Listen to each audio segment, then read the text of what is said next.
Ehud Yes, Olmert. it's not the policy of the IDF. I've had Ehud Olmert. By the way, whether it's your policy or not, a war crime is a war crime, Joe, by the way, just to break that to you. It doesn't matter what your policy is. If you commit a war crime, that's a crime. That's just so you know international law. I've had Ehud Olmert on the show, former Prime Minister of Israel. I've had Ami Ayalon on the show, former head of Shin Bet, on that screen.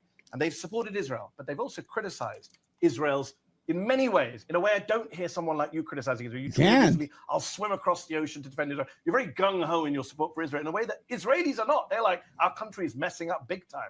And then there's you. I haven't heard you criticize so many things Israel are doing. You are today because I've asked you to. But I went through your Twitter thread. I went through your Twitter, Joe. Let me just ask you. Look, I just want to ask, just want to check your views. I don't. So let's check so viewers know your views. So generally, I don't. You don't criticize Israel? No, I will, but generally, I don't. So for example, 40,000 Palestinians in the West Bank have been driven from their homes. The Israelis said you can't come back. That's a war crime. Do you condemn that?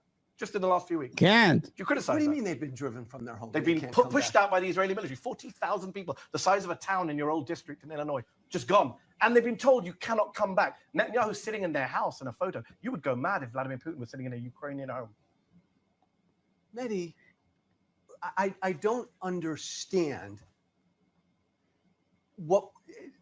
Pull back for a minute.